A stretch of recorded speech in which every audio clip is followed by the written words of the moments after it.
Hello दोस्तों, मैं doctor Narpat Solanki Bangalore से।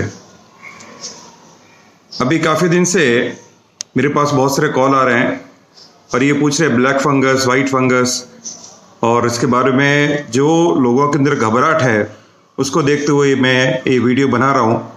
और इसके बारे में मेरे को हमारे जीटो के बेंगलोर चैप्टर के अध्यक्ष श्री अशोक जी नागौरी ने भी मेरे को बोला कि डॉक्टर साहब एक छोटा सा वीडियो बनाइए जिससे कि लोगों के दिमाग में जो परेशानी हो रही है ये ब्लैक फंगस और इसके बारे में, तो मैं ये बोलना चाहता हूँ कि बीमारी जितना आपको बताया गया उससे बहुत ही कम है। इसमें कोई घबराने की ज़रूरत नहीं है और ये कोई नई बीमारी नहीं है। ये कोई कोरोना से इसका डायरेक्ट रिलेशन कभी भी कुछ भी नहीं है। ये क्या हुआ है कि ये मीडिया ने जो भी टीवी के ऊपर है या अपने न्यूज़पेपर में देखते हैं वो लोग एक टीआरपी के चक्कर में इतनी सारी इसने हवा खड़ा कर दिया है। मैं ये नहीं कहता कि बीमारी नहीं है, बीमारी है। जब मैं पढ़ता था, आज से 35 साल पहले की बात कर रहा हूँ, कि तब भी ये बीमारी होती थी। और ये बीमारी ऐसी है कि किसी एक से दूसरे में कभी भी नहीं जाती है।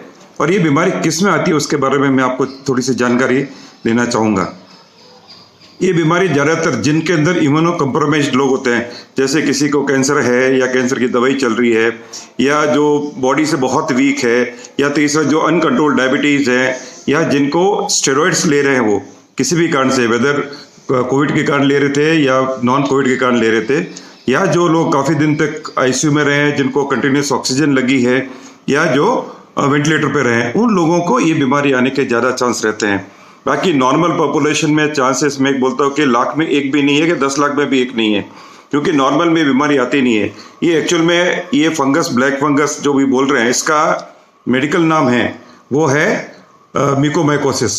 और ये ब्लैक और वाइट ये दोनों का आपके चक्कर में पड़ने की जरूरत नहीं है। ये डिफरेंट वेराइटीज़ है, वेरिएंट्स हैं जो एक ही फंगस के अलग अलग होते हैं। जो फंगस जो क्या होती है कि जैसे अपने ब्रेड होती है या रोटी बड़ी है, बासी रोटी होगी, 1 या 2 दिन के बाद में अपन देखते हैं उसके ऊपर जो फंगस आ जाती है, उसको फूलन बोलते हैं अपन। तो वो फंगस है, वो की वो चीज़ यहाँ होती है। जहाँ पे भी नमी ज़्यादा होगी वहाँ पे ये फंगस ग्रो करती है। बट अनफॉर्चुनेटली क्या है कि जब भी बॉडी में ये फंगस आ जाती है तो इसका इलाज जरा मुश्किल हो जाता है। पर सबसे पहले मैं वापस ये बोलना चाहता हूँ कि ये बीमारी बहुत कॉमन नहीं है। ये उन्हीं लोगों के है जो मैंने आपको पहले बताया, उन लोगों के लिए है। और क्या होता है कि जब भी कोई भी आदमी ज़्यादा दिन तक कंटिन्यूस ऑक्सीजन पे रहा तो आपने देखा होगा कि जब भी जो ऑक्सीजन आती है एक बॉटल के थ्रू जिसमें पानी भरा होता है उसके थ्रू आती है, वो ऑक्सीजन को वेट करने के लिए, ह्यूमिडिफाई करने के लिए रखते हैं, क्योंकि ड्राई ऑक्सीजन शरीर में हम नहीं ले सकते, उसमें थोड़ी सी नमी होनी चाहिए। तो भी क्या होता है कि कंटिन्यूसली लेते लेते वो जब नमी ज़्यादा है और उस बॉटल में पानी अगर कोई कारण से इन्फेक्ट हो गया है या ट्यूब इन्फेक्ट हो गई है या 5 से 7 दिन 10 दिन तक अपन को ऑक्सीजन चली और ऑक्सीजन ट्यूब साफ नहीं की, तो उसमें कभी कभी ये जो फंगस है वो उसमें आ जाती है और वो नाक में जाती है। सबसे पहले फंगस नाक में ही जाती है, कि मुंह में वगैरह में डायरेक्टली नहीं आती है। जो मुंह में है, जो थ्रश बोलते हैं मुंह में आती है उसके, वो केसेस अभी बहुत कम है। तो ये क्या है कि जब एक बार नाक में आ जाती है तो वहाँ पे इसकी एक परत बन जाती है। परत बन के धीरे धीरे ग्रो करते करते करते सबसे पहले साइनस में पहुँचती है, नीचे जाओगे तो दांतों के अंदर, जबड़ों के अंदर उधर चली जाती है, ऊपर जाओगे तो आँख आ जाएगी और उससे भी ऊपर चढ़ गया ये तो फिर ब्रेन में चला जाता है। बट इसकी प्रोसेस बहुत स्लो है। यूजुअली देखा ये गया है कि जब भी पेशेंट हॉस्पिटल में होते हैं तब तक उनको इस बीमारी का मालूम नहीं चलता है, क्योंकि बहुत सारी दवाइयों पे भी रहते हैं, दूसरे भी रहते हैं, तो इससे क्या कि मालूम नहीं चलता है। जब वो घर आ जाता है एक बार आदमी, जो जैसे मैंने वापस मैं आपको ये रिपीट करना चाहता हूँ कि जो लॉन्ग टर्म ऑक्सीजन पे रहे हैं, इम्यूनो कम्प्रोमाइज्ड है, जो स्टेरॉइड के ऊपर ज़्यादा रहे हैं और जिनकी बॉडी इम्यूनिटी बहुत ही कम है, उन लोगों में कभी कभी क्या होता है कि जैसे नाक से थोड़ा खून आना या ब्लैक कलर का पानी आना या थोड़ा यहाँ पे नाक के आसपास में दर्द होना या आँख के ऊपर दर्द होना, ये कॉमन चीज़ है। तो उन लोगों को अगर कुछ है ऐसा, तो अगर कोई आदमी लॉन्ग टर्म तक आईसीयू में रहा है या कंटिन्यूस ऑक्सीजन पे रहा है तो उनको मेरी तो यही सलाह है कि वो हर 5-7 दिन में एक बार जाकर के अपने ENT सर्जन को दिखा दे। वो अपने एंडोस्कोपिक से इसको देख लेगा कि कहीं फंगस की ग्रोथ तो स्टार्ट नहीं हो गई है, हुई है तो उसका ट्रीटमेंट आसानी से कर सकते हैं। पर होता क्या है, जब ज़्यादा बढ़ जाती है तब अपन डॉक्टर के पास पहुंचते हैं, जब तक ऑलरेडी ये फैल चुकी होती है तब बोलते हैं कि भाई देखो दवाई दे रहे हैं, नहीं हुआ तो जबड़ा निकालना पड़ेगा, आँख निकालनी पड़ेगी। तो ये सब चीज़ें बहुत आजकल देखने में मिल रही है। अभी हो क्या रहा है कि यूजुअली एक आईसीयू में जो नॉर्मल डेज में जब कोविड नहीं था तो वो समझिए कि अगर 10 बेड थे तो उसमें 2 या 3 के ऊपर वेंटिलेटर रहता था या हाई ऑक्सीजन पे रहती थी और केयर बहुत अच्छी होती थी। अभी क्या इतनी मारामारी है बेड्स की कि भाई ऑक्सीजन बेड चाहिए, किसी को आईसीयू में बेड चाहिए, किसी को वेंटिलेटर चाहिए। अब एक पेशेंट गया नहीं और दूसरा पेशेंट आता है, वो बाहर खड़ा है, वो मरने वाला है। तो जब हमारे यूजुअली क्या होता है कि 2 से 3 घंटे हमको पूरा इसको क्लीन करने में लगता है। एक बेड को जो खाली होता है उसको साफ करो, उसको सैनिटाइज करो पूरा, उसके बाद में जितने भी कंज्यूमेबल सब चेंज करने पड़ते हैं, उसके बाद में ही नेक्स्ट पेशेंट को ले सकते हैं। पर अभी की पोजीशन में ऐसा है कि कोई आदमी 1 मिनट के लिए भी तैयार नहीं है कि नहीं सब डालो, जो भी होगा देखेंगे।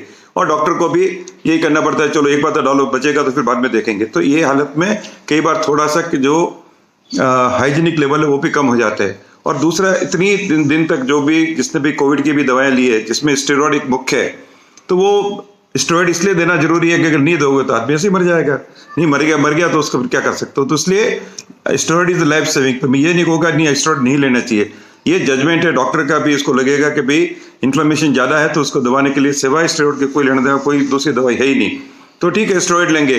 पर स्टेरॉइड के बाद में जो इसके साइड इफेक्ट आ रहे हैं उसके लिए आप 4-5 दिन में या 7 दिन में एक बार जाके अपने ENT सर्जन को, डॉक्टर को दिखा दो कि भाई मेरे को कोई ऐसी प्रॉब्लम तो नहीं है, या आपको कोई सिम्टम है कि जैसे मैंने आपको 4-5 सिम्टम बताए थे कि वो सिम्टम है तो आप उनको जरूर दिखाइए। पर इसमें जो percentage of the infected patient with mucormycosis इस बहुत ही कम। 1000 में से अगर 1000 आदमी आईसीयू में एडमिट हुए हैं तो 4 या 5 को ही हो सकता है। और ऐसा नहीं कि 5 को हो गया तो उनका पूरा खत्म हो जाएगा, उसमें से काफी बच भी जाते हैं। पर अनफॉर्चुनेटली क्या है कि इसकी जो दवाई अभी अवेलेबल है वो एम्फोटेरिसिन भी है, जो लाइफोलाइज्ड होती है, वो ही अभी तक अवेलेबल है। टैबलेट्स वगैरह इतने ज्यादा कारगर नहीं होती है, तो डॉक्टर देते हैं। पर अभी सडनली जिस हिसाब से स्पर्ट हुआ है तो हर दवाई अभी कम हो गई है, एम्फोटेरिसिन भी नहीं मिल रही है। तो मैं आपसे सबसे निवेदन करूंगा कि आप कोई भी दवाई को लेकर के घर में मत रखना कि मेरी जरूरत पड़ेगी। तो मैं आपको कल का एक वाक्य बताऊं, तो मैं अपनी ओपीडी में बैठा था, कल मैंने करीब 20 मेरे आंख के पेशेंट देखे, तो उसमें से 10 तो इसके लिए आए थे कि साहब थोड़ा यहाँ पे दर्द हो रहा है, मेरे आंख के ऊपर दर्द हो रहा है, आंख थोड़ी लाल हो गई है, नाक के आजू बाजू में दर्द हो रहा है, कि साहब मेरे को कहीं ब्लैक फंगस तो नहीं हो गया। और मैं हंसता रहा, मैंने कहा भाई आपको क्यों आएगा ब्लैक फंगस, आपको तो कोई चांस ही ना, तो आप हॉस्पिटल में गए और हॉस्पिटल भी गए तो 2 दिन में वापस आ गए, तो आने का चांस नहीं। तो ये डर जो है वो निकाल दीजिए, मैं अभी बोलता हूँ, डर बिल्कुल निकाल दीजिए। आपने कभी भी करो हॉस्पिटल में नहीं गए, अगर आपको कोविड आके घर में ठीक हो गया है या कोविड के लिए 5-10 दिन हॉस्पिटल में रहे, आपको ज्यादा ऑक्सीजन नहीं लगी है, आप निश्चिंत रहिए, आपको कुछ नहीं होने वाला है, निश्चिंत रहिए, मैं आपको भी बोल देता हूँ, ठीक है ना। तो इसके लिए बात पर घबराइए मत कि ये हो जाएगा मेरे को, वो हो जाएगा, नहीं होने वाला है। मैं आपसे फिर एक ही बात निवेदन करूंगा कि आप ये म्यूकोमाइकोसिस का दिमाग से निकाल दीजिए। मीडिया जो बता रहा है, कभी व्हाइट बता रहा है, कभी ब्लैक बता रहा है, मेरे को तो लगता है कभी ये पिंक और ब्लू भी ले आएंगे। इनको कुछ न कुछ मसाला चाहिए, वो दे रहे हैं। मैं ये नहीं कहता कि वो गलत कह रहे हैं, पर वो आउट ऑफ प्रोपोर्शनेट चीज बता रहे हैं, उनके लिए कोई नई चीज होगी। अरे भाई तो बहुत पुरानी बीमारी है और every hospital knows about it कि भाई जब भी लॉन्ग टर्म में है तो म्यूकोमाइकोसिस एक कॉमन सुपरएडेड इन्फेक्शन बोलते हैं, तो ये सुपरएडेड इन्फेक्शन है, ठीक है, मानते हैं। पर इसका ट्रीटमेंट भी अगर सही से टाइम से हो जाता है तो अच्छा है। पर कब जब बहुत ज्यादा लेट हो जाता है तो एक बात एक अलग है। और जैसे मैं बोला कि लाखों में से एक होता है, आप क्यों डरते हो, तो मैं आपसे फिर भी निवेदन करता हूँ कि प्लीज आप इसको घबराइए नहीं, जो भी है आप आराम से रहिए। अगर आपको बहुत दिन तक आप आईसीयू में रहे, आप 4-5 दिन में डॉक्टर साहब के पास जाइए, अपने ENT वाले के, वो क्या बोलते हैं, या आंख वाले डॉक्टर, आंख की प्रॉब्लम तो आंख में जाइए, और आपको कोई तकलीफ नहीं आने वाली है। मैं आपको अभी भी बोलता हूँ। Thank you very much, thank you for listening once again, thanks.